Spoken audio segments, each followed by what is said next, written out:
Hello friends, मैं हरिन प्रताप सिंह आप सभी लोगों का अपने इस एजुकेशनल चैनल पर स्वागत करता हूं। फ्रेंड्स, आज हम लोग इस वीडियो में अर्थशास्त्र के अंतर्गत हम लोग पढ़ेंगे उत्पादन फलन की मान्यताएं एवं उसकी विशेषताओं के बारे में। फ्रेंड्स, इसके प्रीवियस वीडियोस में मैंने उत्पादन फलन क्या होता है उसको अच्छी तरह से एक्सप्लेन किया था। मैंने कुछ परिभाषाएं भी दी थी और उसकी मुख्य बातों को मैंने स्पष्ट किया था। उसी की कड़ी में हम लोग आज जो है उत्पादन फलन की मान्यताएं एवं विशेषताओं का अध्ययन करेंगे। यदि आप प्रीवियस वाला वीडियो नहीं देखे हैं तो उसको देख लीजिए कि उत्पादन फलन क्या होता है, तभी आपको आगे वाली चीज़ें समझ में आएंगी। और फ्रेंड्स, यह वीडियो जो है प्रतियोगी तथा एकेडमिक दोनों परीक्षाओं के लिए उपयोगी है। जो लोग किसी प्रतियोगी परीक्षा की तैयारी कर रहे हैं, अर्थशास्त्र की, टीजीटी या पीजीटी की, और या बीए या इंटर में हैं, उनके लिए भी ये समान रूप से उपयोगी है। तो आइए फ्रेंड्स, हम लोग बिना समय गवाए शुरू करते हैं। तो फ्रेंड्स, आइए हम लोग सबसे पहले जो है उत्पादन फलन की मान्यता का अध्ययन करते हैं कि उत्पादन फलन की कौन सी मान्यताएं होंगी। फ्रेंड्स, किसी भी सिद्धांत की या किसी भी विचार की अपनी मान्यताएं होती हैं। वह जो है वह विचार या वह सिद्धांत जो है उन मान्यताओं पर आधारित होता है। कहने का तात्पर्य यह है कि मान्यताएं जो है एक प्रकार से एक शर्त होती हैं या आवश्यक दशाएं होती हैं। उन मान्यताओं या उन शर्तों या उन आवश्यक दशाओं के उपस्थित होने पर ही वह विचार या वह सिद्धांत पूर्ण रूप से प्रभावी होता है। तो आइए फ्रेंड्स, इसकी देखते हैं उत्पादन फलन की मान्यताएं कौन सी हैं।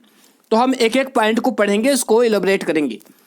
तो ये पहला है कि उत्पादन फलन का संबंध किसी निश्चित समयावधि से होता है।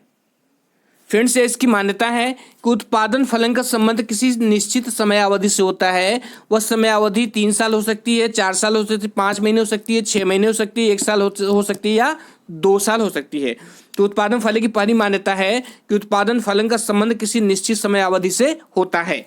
अब दूसरा देखिए, दूसरा क्या है, कह रहा है कि उत्पादन फलन के सभी उत्पादन अल्पकाल में परिवर्तित नहीं किए जा सकते। अर्थात अल्पकाल में फर्म के कुछ साधन स्थिर तथा अन्य साधन परिवर्तनशील होते हैं।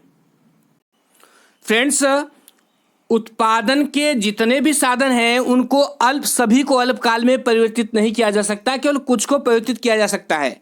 जबकि जो स्थिर साधन है वह अपरिवर्तित रहते हैं। जैसे कि भूमि है, आप जो है यदि उत्पादन बढ़ाना है या किसी भी कारणवश आपको अधिक भूमि की आवश्यकता है तो अल्पकाल में आप तुरंत उसको बढ़ा नहीं सकते। लेकिन जैसे श्रम है, श्रम क्या है, श्रम को आप चाहें तो उसको अल्पकाल में घटा या बढ़ा सकते हैं। तो यही कह रहा है कि उत्पादन फलन के सभी उत्पादन अल्पकाल में परिवर्तित नहीं किए जा सकते हैं।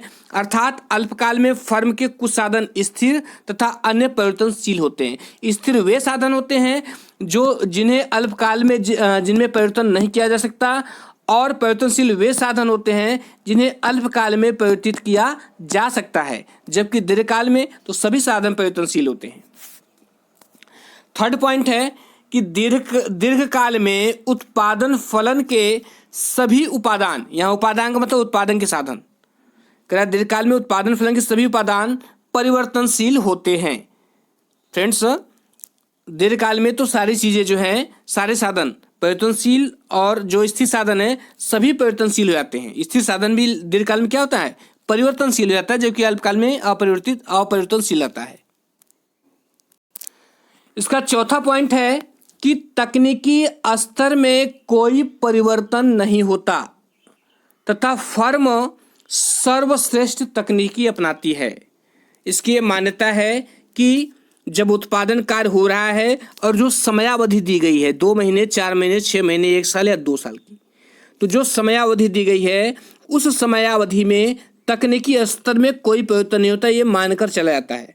तथा यह भी मानकर चला जाता है कि फर्म जो है अपनी सर्वश्रेष्ठ तकनीकी अपना रही है, मतलब कि फर्म अपनी सर्वश्रेष्ठ तकनीकी के अंतर्गत उत्पादन का कार्य कर रही है, ये मान के चला जाता है। नेक्स्ट पॉइंट इसका कि उत्पत्ति के साधनों को छोटी छोटी इकाइयों में विभाजित किया जा सकता है। इसमें एक इसकी मान्यता है कि जो उत्पत्ति के साधन हैं उनको जो है विभिन्न संयोग में छोटी छोटी इकाइयों में विभाजित करके उत्पादन का कार्य किया जा सकता है। ये कोई जरूरी नहीं है कि सारे साधनों को एक बड़ी इकाई के रूप में ही प्रयोग किया जाए, छोटी छोटी इकाइयों के रूप में भी इनका प्रयोग हो सकता है। अब आइए उत्पादन फलन की विशेषताओं का अध्ययन करते हैं। उत्पादन फलन की कौन कौन सी विशेषताएं हैं। देखिए, इसका पहला पॉइंट है कि उत्पादन फलन उत्पत्ति के साधनों एवं उत्पादन के भौतिक मात्रात्मक संबंध को बताता है। ध्यान सुनिएगा, उत्पादन फलन क्या करता है? उत्पत्ति के साधनों एवं उत्पादन के भौतिक मात्रात्मक संबंध को बताता है। अर्थात ये बताता है कि इतनी मात्रा में उत्पादन के साधनों का प्रयोग किया गया है तो इतनी मात्रा में उत्पादन प्राप्त हुआ है। तो हम कह सकते हैं कि वस्तुतः उत्पादन फलन एक अभियांत्रिक धारणा है, अर्थात एक इंजीनियरिंग कॉन्सेप्ट है। उत्पादन फलन जो है एक इंजीनियरिंग कॉन्सेप्ट है, एक अभियांत्रिक धारणा है, क्योंकि यह बताता है कि उत्पत्ति के साधनों एवं उत्पादन के भौतिक मात्रात्मक संबंध को बताता है।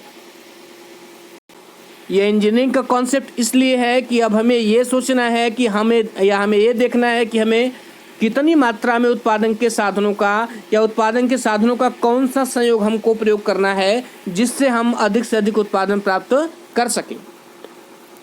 इसकी नेक्स्ट विशेषता है कि उत्पादन फलन में उपादानों का मतलब उत्पादन के साधनों एवं उत्पादन की कीमतों का कोई समावेश नहीं होता। इस प्रकार उत्पादन फलन उपादानों एवं उत्पादन मूल्यों से पूर्ण स्वतंत्र होता है।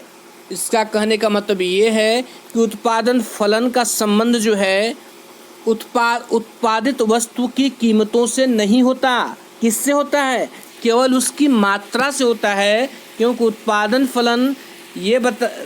फलन जो है उत्पादन साधनों की मात्रा, उत्पादन साधन और उत्पादन की मात्रा के भौतिक संबंध को बताता है।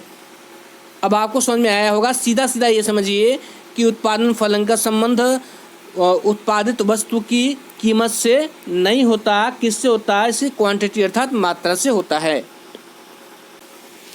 देखिए, नेक्स्ट पॉइंट है कह रहा है कि उत्पादन फलन का संबंध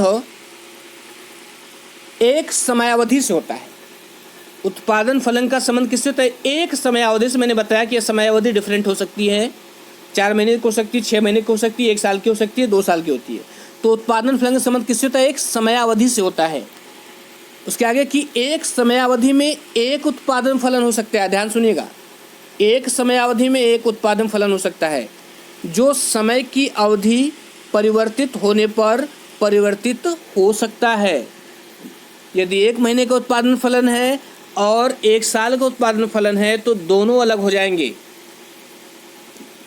दोनों में डिफरेंस उत्पन्न हो जाएगा। इसलिए यही कहा है कि उत्पादन फलन का संबंध किससे? एक समयावधि से होता है, और एक समयावधि में एक उत्पादन फलन हो सकता है और जो समय की अवधि परिवर्तित होने पर परिवर्तित हो सकता है। मेरा कहने का तात्पर्य ये है कि यदि हम अल्पकाल में उत्पादन के साधनों का एक संयोग बनाते हैं जो उत्पादन हमको प्राप्त होता है, वहीं दीर्घ काल में जब हम जो है उत्पादन के साधनों का संयोग बनाते हैं और जो उत्पादन करते हैं तो दोनों की उत्पादन की मात्रा में अंतर हो जाता है, दोनों उत्पादन फलन में अंतर हो जाता है, और यही बात इसमें कहना चाह रहा है। नेक्स्ट है कह कि इसमें उत्पादन फलन स्थिर तकनीकी दशा पर आधारित होता है। जो उत्पादन फलन होता है, ध्यान सुनिएगा, स्थिर तकनीकी दशा पर आधारित होता है। मैं पहले इसकी मान्यता में बता दिया गया था कि जो है ये मानकर चला जाता है कि जो तकनीकी का स्तर है वो स्थिर है। फिर नेक्स्ट है कह रहा है कि तकनीकी दशाओं के परिवर्तित हो जाने पर उत्पादन फलन भी परिवर्तित हो जाता है तथा फर्म को नवीन उत्पादन फलन प्राप्त होता है। फ्रेंड्स, एक फर्म जो है एक दी गई समयावधि में एक निश्चित तकनीकी के आधार पर अपने उत्पादन का कार्य करती है।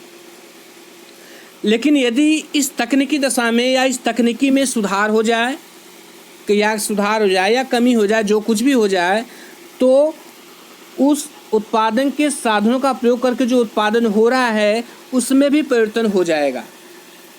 तो हम जितनी मात्रा उत्पादन के साधनों को ले रहे हैं और जितना हम उत्पादन कर रहे हैं, तकनीकी दशा में परिवर्तन होने पर या मान लीजिए कि तकनीकी में सुधार हो जा रहा है तो उत्पादन में भी सुधार हो जाएगा, या हो सकता है कि जो है उत्पादन के साधन का जो सहयोग बन रहा है उसमें भी कुछ परिवर्तन हो जाए।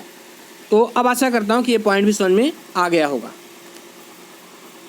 इसका नेक्स्ट पॉइंट है कि जब फर्म अपने उत्पादन फलन के कुछ उपादानों को स्थिर रखती है तथा कुछ को परिवर्तित करती है, तब इसे अल्पकालीन उत्पादन फलन अथवा परिवर्तनशील अनुपात का नियम कहते हैं। कब कहते हैं?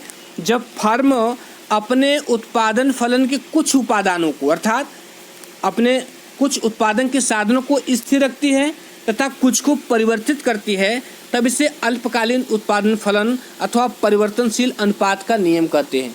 फ्रेंड्स, ये कब होता है? ये अल्पकाल में होता है, क्योंकि अल्पकाल में आप सारे साधनों को परिवर्तित नहीं कर सकते। उसमें जो स्थिर साधन है जैसे भूमि है, तो उसमें परिवर्तन नहीं हो सकता अल्पकाल में।